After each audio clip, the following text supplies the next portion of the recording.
¿Es lo mismo acoso, abuso o explotación sexual? Protegiendo mi integridad es una campaña para prevenir la violencia sexual. Tu cuerpo, tus límites.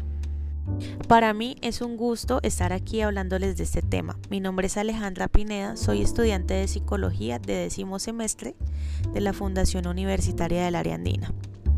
En este momento me encuentro en mi sitio de prácticas, realizando mis prácticas clínicas en un centro hospitalario que cuenta con un consultorio rosa. Por eso he vivido muchas situaciones que están relacionadas con este tema. Tengo muchos pacientes que llegan pasando por estas situaciones y diariamente tenemos que intervenir en este tipo de casos. Este día les hablaremos un poco de lo que es violencia sexual, cuáles son las señales y los síntomas de abuso para que podamos identificarlos y podamos definir qué tipo de señales necesitamos tener en cuenta para poder denunciar en caso de que tengamos a una persona cerca que esté atravesando por esta situación. Realizaremos una pequeña definición de lo que son los tipos de violencia sexual. En este punto quisimos poner 3 contextos en los que podemos ver lo que es el abuso o la violencia sexual. Entre esos vamos a definir lo que es abuso sexual, acoso sexual y explotación sexual, dado que estas son situaciones que vivimos a menudo en nuestro centro hospitalario.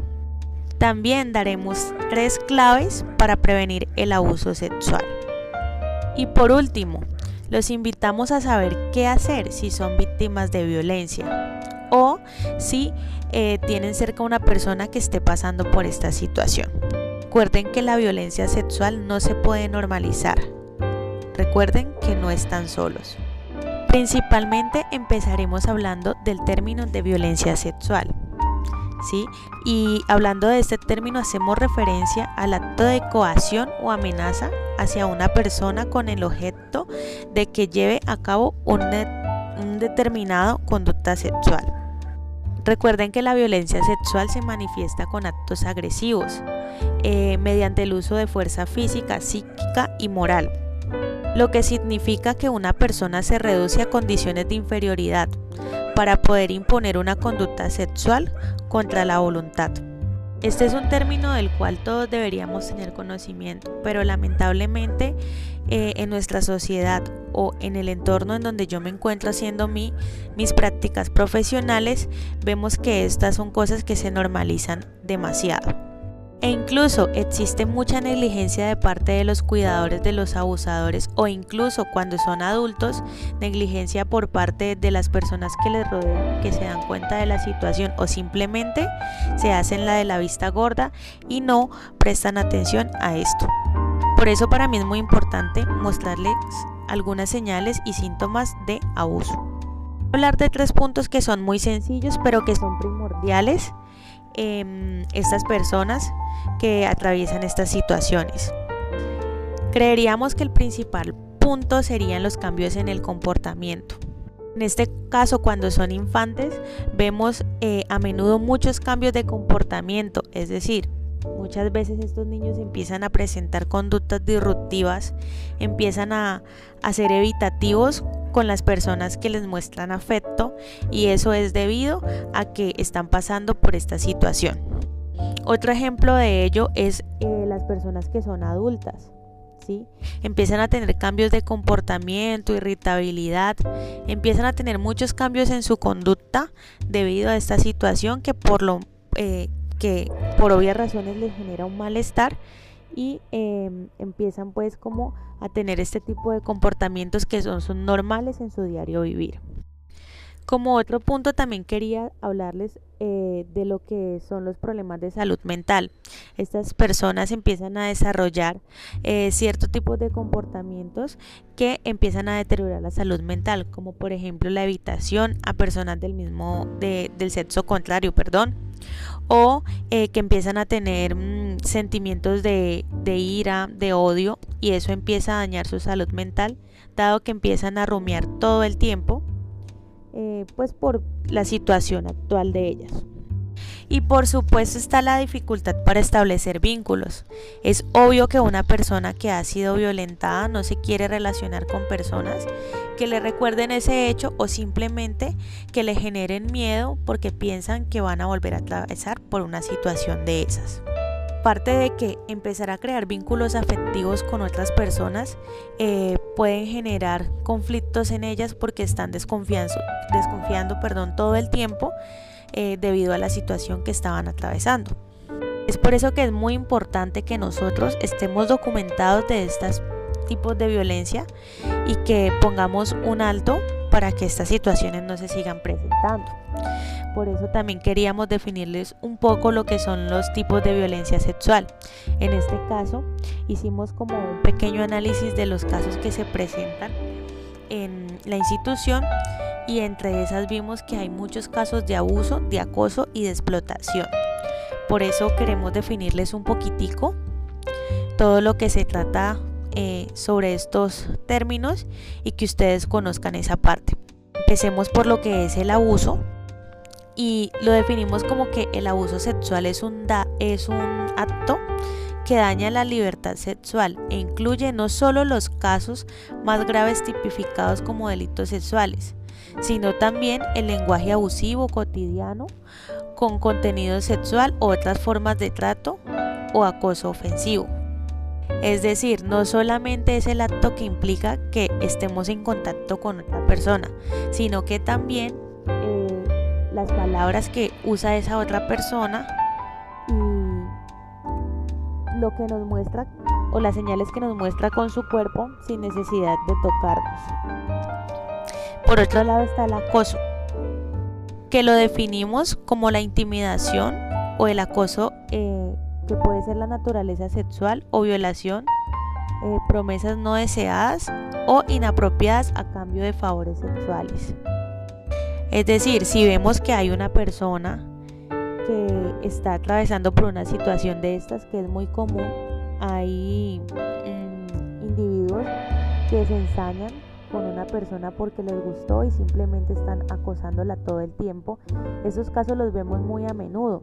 De hecho, en el consultorio Rosa tenemos muchos casos de este tipo y podemos tipificarlos como violencia basada en género, dado que esto también tiene una connotación bastante significativa en la salud mental de la persona, ¿no? Entonces podemos decir que también puede ser violencia psicológica.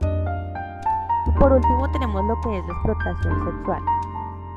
Esta sí que la encontramos dado que el centro hospitalario está ubicado en una zona rural.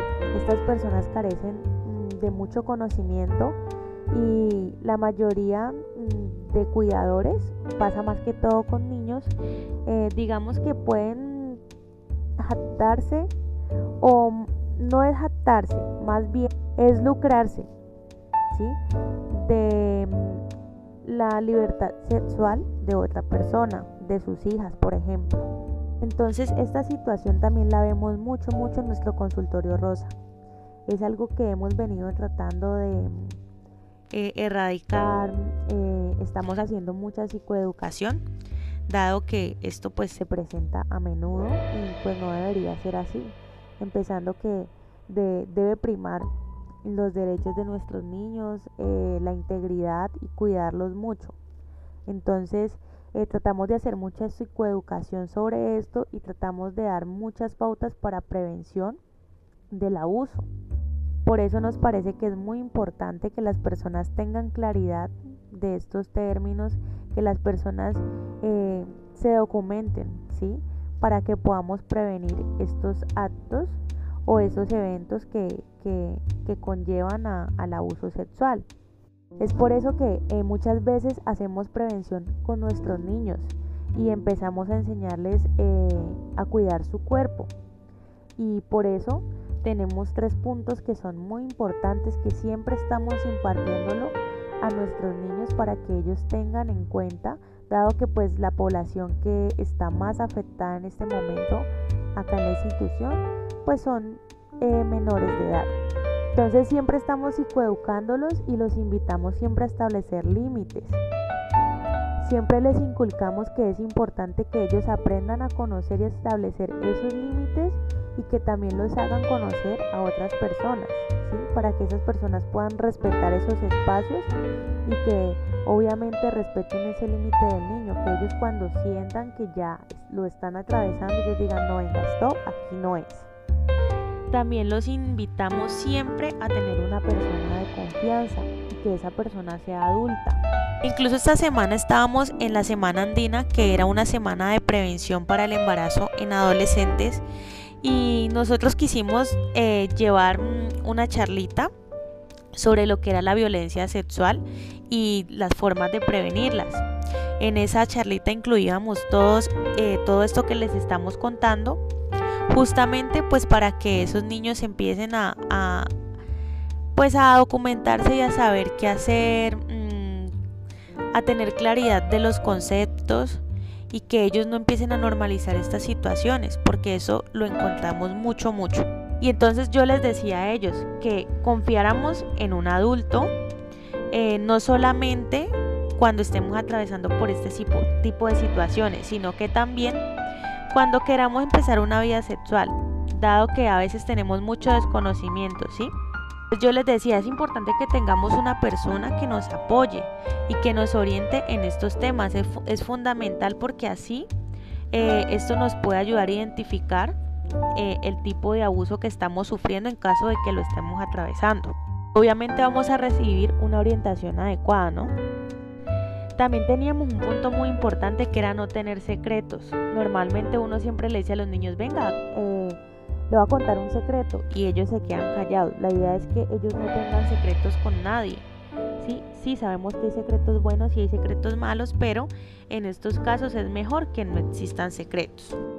Esto obviamente nos ayudará mucho a prevenir todo lo que es ese tipo de violencias. Entonces nosotros les dábamos una explicación clara a ellos de lo que eran los tipos de violencia y todo, pero entonces muchos de ellos decían, bueno, listo, ya tenemos claridad de esto, pero donde seamos víctimas de violencia, ¿qué debemos hacer? Entonces ahí fue donde nació, digamos, esa parte de que queríamos explicarles qué debían hacer en caso de que fueran víctimas.